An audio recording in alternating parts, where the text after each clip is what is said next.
Kenaikan kasus ini didominasi dari Provinsi DKI Jakarta, Jawa Barat, dan Banten, serta kabupaten kota aglomerasi Jabodetabek.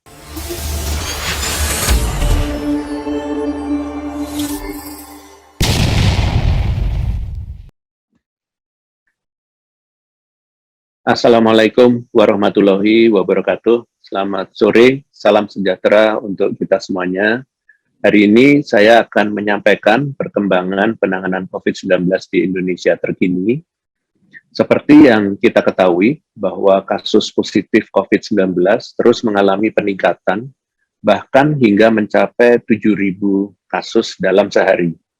Kenaikan kasus ini didominasi dari Provinsi DKI Jakarta, Jawa Barat, dan Banten, serta kabupaten kota aglomerasi Jabodetabek. Untuk itu, saya mohon kepada seluruh pemerintah daerah, khususnya daerah yang saya sebutkan, untuk kembali meningkatkan pengawasan protokol kesehatan dan terus mengupayakan vaksinasi khususnya untuk lansia dan masyarakat dengan komorbid. Lakukan evaluasi pada pengaturan kegiatan masyarakat saat ini dan lakukan penyesuaian atau perubahan jika diperlukan. Pertama, saya akan menyampaikan perkembangan terkait dengan kemunculan kasus Omikron di Indonesia. Sejak kemunculannya pertama kali pada tanggal 16 Desember 2021 lalu hingga saat ini, dalam kurun waktu 6 minggu telah terdeteksi sebanyak 1.766 kasus Omikron di Indonesia. Jika dibandingkan dengan kurun waktu yang sama, jumlah total penambahan kasus positif COVID-19 adalah sebesar 41.549 kasus. Artinya, varian Omikron yang terdeteksi sejauh ini menyumbangkan 4,25% dari total keseluruhan kasus positif di Indonesia. Penting untuk dipahami bahwa kasus Omikron saat ini adalah yang terdeteksi melalui pemeriksaan whole genome sequencing pada sampel dari kasus positif yang ada dan bisa saja tidak merepresentasikan jumlah kasus yang sesungguhnya. Pemerintah terus mengupayakan untuk meningkatkan cakupan whole genome sequencing sehingga dapat lebih mendeteksi kasus Omikron secara lebih luas. Kasus Omikron yang masuk ke Indonesia didominasi dari pelaku perjalanan luar negeri, yaitu sebesar 63%. Hal ini sejalan dengan meningkatnya jumlah kedatangan internasional dari berbagai pintu negara akhir-akhir ini, di tengah kondisi Omikron yang meningkat tajam pada beberapa negara di dunia. Namun, perlu kita waspadai bahwa kasus Omikron juga mulai terdeteksi pada transmisi lokal, meskipun angkanya, persentasenya masih rendah, yaitu 23% dari total kasus Omikron yang terdeteksi. Pengkajian lebih lanjut mengenai karakteristik Omikron di tingkat global masih terus dilakukan. Dampak dari adanya varian ini di berbagai negara yang berbeda-beda tentunya tidak lepas dari berbagai faktor. Ada negara yang penularan Omikronnya sangat tinggi, ada yang mulai berdampak pada meningkatnya jumlah kematian, dan ada pula yang tidak banyak membutuhkan perawatan rumah sakit. Kabar baiknya, di Indonesia sendiri, 58% dari total kasus Omikron yang terdeteksi menunjukkan gejala asimptomatis atau tanpa gejala, dan 37% memiliki gejala ringan. Seperti yang kita ketahui bahwa pasien tanpa gejala dan gejala ringan memiliki kemungkinan untuk sembuh yang lebih besar. Hal ini sejalan dengan perkembangan kesembuhan, di mana 96% pasien Omikron di RSDC Wisma Atlet dan 88% pasien Omikron di rumah sakit rujukan telah sembuh. Ini adalah angka yang sangat tinggi dan perlu untuk terus dipertahankan. Selain itu, per 23 Januari terdapat 28 kasus aktif atau 3,75% di RSDC dan 90 kasus aktif atau 11,55% Omikron di rumah sakit rujukan.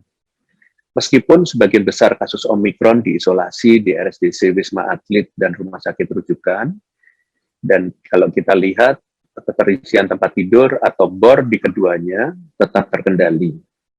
Per tanggal 23 Januari, bor di RSDC sebesar 35%, sedangkan angka nasional untuk bor rumah sakit rujukan masih di bawah 8%. Masih rendahnya persentase Omikron dibandingkan dengan total kasus positif, dan tingginya persentase kesembuhan tidak terlepas dari upaya maksimal seluruh tenaga kesehatan, lapisan masyarakat, dan pemerintah dalam mengantisipasi dan menanggulangi ancaman Omikron ini.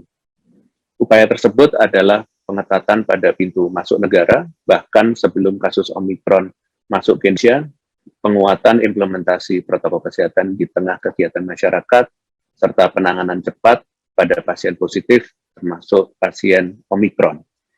Pada prinsipnya, terlepas dari apapun variannya, yang saat ini sedang kita lawan adalah virusnya, yaitu COVID-19.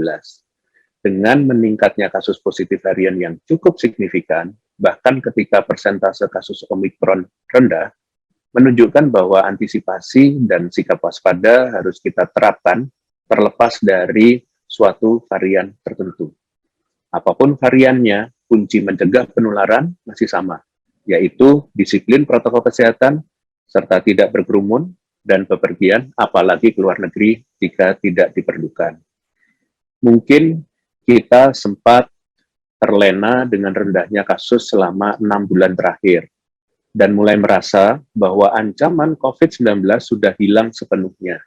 Nyatanya, dengan kembali naiknya kasus secara perlahan ini, seyogyanya dapat menjadi motivasi kita untuk kembali disiplin protokol kesehatan. Tentunya kita tidak ingin tertular dan menularkan COVID-19 kepada orang-orang terdekat kita. Selanjutnya, naiknya kasus yang saat ini konsisten terjadi, terlebih di tengah keberadaan varian Omikron yang mudah menular, hanya dapat berhasil dikendalikan melalui upaya bersama dari seluruh lapisan masyarakat. Nyatanya, penerapan disiplin protokol kesehatan yang sudah menjadi bagian dari adaptasi hidup baru selama 2 tahun terakhir, terbukti secara ilmiah memberikan berbagai manfaat. Yang pertama, memakai masker. Sudah banyak sekali publikasi ilmiah yang membuktikan manfaat masker dalam pengendalian COVID. Hal inilah yang menjadi dasar berbagai organisasi kesehatan di dunia seperti WHO dan CDC untuk menetapkan rekomendasi langkah pencegahan, dan sebagian kecil hasil diskusi termasuk publikasi JEVID dan kawan-kawan tahun 2020 hingga Relay tahun 2022 terangkum dalam poin-poin berikut. Yang pertama, menurunkan risiko penularan hingga 79% dan menurunkan risiko reinfeksi, menurunkan kasus harian dan menekan kurva penularan, serta menurunkan angka perawatan di rumah sakit dan menurunkan angka kematian hingga 65%, serta terbukti efektif digunakan baik dalam kondisi populasi bergejala maupun tidak bergejala. Yang kedua adalah mencuci tangan. Meskipun rute penularan utama COVID-19 melalui saluran pernafasan, penelitian seperti publikasi Sequas tahun 2020 membuktikan bahwa virus yang ada pada area wajah, terutama di sekitar hidung, dapat terhisap dan menginfeksi. Salah satu manfaat cuci tangan adalah mencegah menempelnya virus ke area di sekitar wajah, sehingga menurunkan risiko tertular. Secara umum, mencuci tangan merupakan bagian yang harus dilakukan selayaknya secara rutin dilakukan sebelum pandemi COVID-19. Yang ketiga, menjaga jarak. Berdasarkan publikasi Ko dan kawan-kawan tahun 2020, menjaga jarak merupakan cara paling efektif mencegah penularan, bahkan dapat mencegah penularan hingga di atas 90%. Pencegahan penularan tentu saja berdampak pada kurva penularan yang dapat ditekan, sehingga lonjakan dicegah agar kapasitas kesehatan tidak terbebani. Hal ini telah dilaporkan oleh studi Matrach dan kawan-kawan tahun 2020. Disiplin protokol kesehatan terbukti merupakan langkah yang paling mudah, murah, dan efektif dalam mencegah penularan. Walau demikian, penting untuk diingat, terdapat 2 kunci keberhasilan protokol kesehatan, yaitu yang pertama, Upaya ini hanya dapat berhasil apabila dilakukan dengan benar. Memakai masker misalnya harus menutup hidung dan mulut, tidak hanya di dagu atau digantungkan di leher saja. Pun dengan mencuci tangan, harus menggunakan sabun dan dilakukan dengan gerakan yang benar. Dua upaya harus dilakukan bersamaan. Sebagai contoh, memakai masker efektif dalam mencegah penularan. Namun, jika tidak dibarengi dengan mencuci tangan, maka risiko penularan tidak akan jauh berkurang atau bahkan lebih tinggi jika tangan yang kotor terlalu sering memegang area masker. Selanjutnya, bagi mereka yang merasa bergejala dan memiliki riwayat kontak erat, segera periksakan diri ke fasilitas kesehatan terdekat, segera lakukan tes rapid antigen dan atau PCR, hindari interaksi terutama dengan kelompok rentan, serta ikut serta dalam pelacakan kontak erat. Sedangkan bagi mereka yang positif, segera lakukan isolasi diri selama 10 sampai dengan 14 hari sesuai prosedur Kementerian Kesehatan. Dan segera laporkan perburukan gejala ke fasilitas kesehatan. Fasilitas telemedicine berupa layanan konsultasi dan paket obat gratis bagi mereka yang positif sudah dapat diakses melalui https://isoman.kemkes.go.id. Sementara keterangan lebih lanjut terkait prosedur isolasi mandiri dapat diakses dalam Surat Edaran Kementerian Kesehatan HK 0201 Menkes 2020. Sebagai penutup, saya ingin kembali mengingatkan bahwa mencegah jauh lebih baik daripada mengobati. Kekebalan yang ditimbulkan vaksin memang banyak berperan dalam mencegah keparahan gejala, perawatan di rumah sakit, hingga kematian. Meskipun demikian, masih ada risiko long COVID atau gejala COVID berkepanjangan yang hingga saat ini masih terus diteliti. Oleh sebab itu, mari kita upayakan penerapan disiplin protokol kesehatan yang terbukti memberi manfaat, terlebih mengingat kasus saat ini konsisten meningkat signifikan. Mari kita mulai dari hal kecil, seperti memakai masker, mencuci tangan, dan menjaga jarak. Mulai dari diri kita sendiri, dan mulai dari sekarang. Terakhir, saya ingin kembali menekankan bahwa COVID-19 adalah nyata dan masih ada di sekitar kita. Selama status pandemi belum berubah menjadi endemi, maka kita harus tetap waspada dan menerapkan proteksi penuh terhadap diri kita. COVID-19 tidak pandang bulu dan bisa menginfeksi siapa saja, terlebih risikonya menjadi lebih besar pada kesehatan yang bekerja langsung menangani pasien COVID, serta pekerja pada sektor esensial yang bekerja di institusi penanganan COVID-19. Pun juga bagi mereka yang akibat tuntutan situasi maupun profesi memiliki intensitas mobilitas dan interaksi yang tinggi. Mohon kepada perkantoran non-esensial dapat mempertimbangkan untuk menerapkan WFH kembali sebagai bentuk antisipasi terus meningkatnya kasus COVID-19. Pada masyarakat, penggunaan masker yang benar, pergi ke tempat kerumunan menjadi hal-hal kecil yang penting untuk ditahan, untuk tidak pergi ke kerumunan menjadi hal yang penting untuk membantu agar kasus segera turun. Sekian konferensi pers hari ini, saya lanjutkan dengan sesi tanya-jawab media. Terima kasih. Ya, terima kasih Prof. Wiku. Sudah masuk beberapa pertanyaan dari media. Sesi pertanyaan yang pertama ada dari Hendro, berita1.com, Dipo Kompas TV, Tio Tribunnews, dan Fitri Kompas.com. Pertanyaan pertama, mengapa transmisi lokal, terutama DKI, Jawa Barat, dan Banten terus meningkat belakangan ini? Kemudian yang kedua, apakah peran Satgas bisa dikatakan mengendur atau ada penyebab lain? Apa pemerintah akan membuat kebijakan khusus di 3 provinsi itu? Dan adakah rekomendasi dari Satgas COVID-19 untuk menaikkan level PPKM di beberapa provinsi pada awal bulan nanti, khususnya DKI Jakarta? Dan terkait kondisi ini, bagaimana asesmen level PPKM yang akan diterapkan kembali? Terima kasih.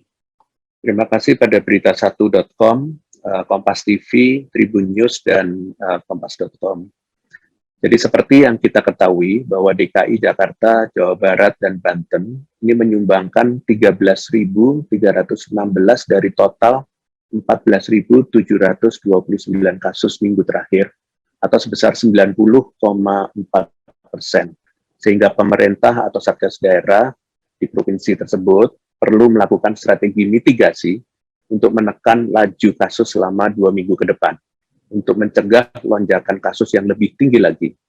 Mohon segera mengevaluasi dan kembali menegakkan implementasi protokol kesehatan, baik di sektor perkantoran, fasilitas publik, serta transportasi publik.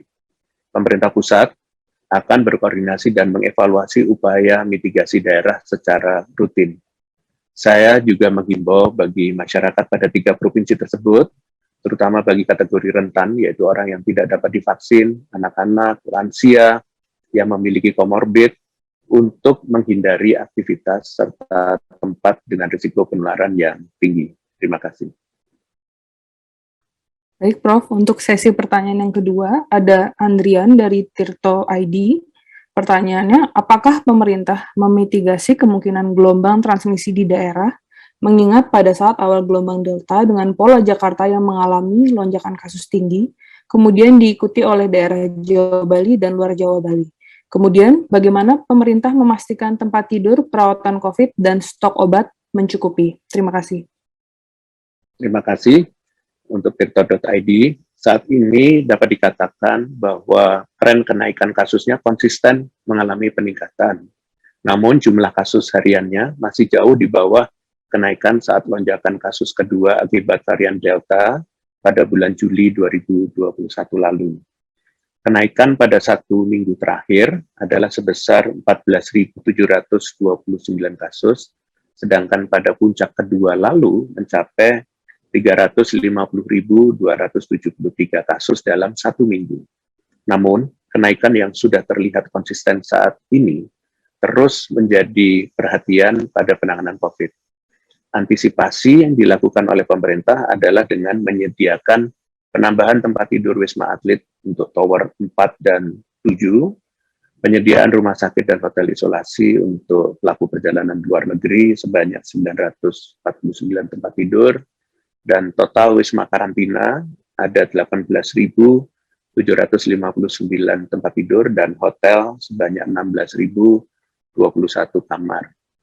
Penyediaan lebih dari 20 hotel karantina untuk jemaah umroh dan penyiapan lebih dari 75.000 tempat isolasi terpusat di seluruh wilayah Indonesia, serta penyediaan stok obat-obatan dan oksigen dengan mendatangkan 16.000 oksigen konsentrator yang dikirimkan ke seluruh rumah sakit di seluruh Indonesia. Dan penting bagi daerah yang sedang mengalami kenaikan kasus untuk memperketat implementasi protokol kesehatan dan menekan mobilitas ke daerah lain guna mencegah transmisi antar daerah, terutama pada 3 provinsi dengan penyumbang kasus terbanyak, yaitu DKI Jakarta, Jawa Barat, dan Banten. Jika kasus pada 3 provinsi ini terkendali, maka daerah lain pun akan bisa terkendali. Kita tetap harus bisa menjaga agar daerah yang kasusnya masih rendah untuk tetap kondusif dan tetap rendah kasusnya. Terima kasih. Baik, Prof. Untuk sesi pertanyaan yang terakhir, ada pertanyaan dari Tio, Tribun News. Pertanyaan pertama, sudah berapa persen pemberian vaksin 1, 2, dan vaksin booster yang telah dilakukan? Kemudian pertanyaan kedua, terkait adanya varian baru bernama Son of Omicron, bagaimana pemerintah menanggapinya? Terima kasih. Baik, terima kasih pada Tribun News. Berdasarkan data pertanggal 26 Januari 2022, capaian vaksinasi dosis ke-1 sudah mencapai 87,8% dari target. Sedangkan untuk dosis kedua atau penuh, sudah mencapai 60,58% dari target. Untuk vaksinasi booster, ini telah mencapai 1.374.184 suntikan bagi masyarakat. Saat ini, varian Omicron berdasarkan susunan genetiknya dikategorisasi menjadi B11529, BA1, BA2, dan BA3. Khususnya Omicron BA2 tengah menjadi perhatian karena memiliki mutasi yang dapat menyebabkan perbedaan hasil PCR. pada Omikron lainnya, adanya mutasi berupa hilangnya susunan tertentu pada gen S dapat memunculkan deteksi gen lainnya, namun gen S tidak terdeteksi atau SGTF pada tes PCR. Namun pada Omikron BA2, susunan ini tidak hilang, sehingga PCR tidak memunculkan hasil SGTF atau hasilnya sama dengan varian lain yang bukan Omikron. Padahal BA2 merupakan salah satu jenis Omikron. Pada prinsipnya, diperlukan waktu untuk meneliti karakteristik varian baru yang muncul, terlebih menganalisis dampaknya secara epidemiologi. Termasuk keempat jenis varian Omikron ini saat ini masih dalam proses penelitian dan belum ada laporan lanjutan dari WHO. Dengan demikian, strategi pencegahan merupakan langkah terbaik menghadapi munculnya varian baru, apapun jenisnya. Dalam hal ini, pemerintah selalu melakukan evaluasi dan monitoring atas keseluruhan strategi pencegahan yang dilakukan, baik dari kebijakan pelaku perjalanan luar negeri hingga penegakan disiplin protokol kesehatan. Baik, dengan demikian selesai konferensi pers pada sore hari ini. Terima kasih atas perhatiannya. Selamat sore. Wassalamualaikum warahmatullahi wabarakatuh. Terima kasih sudah nonton. Jangan lupa like, subscribe, dan share ya.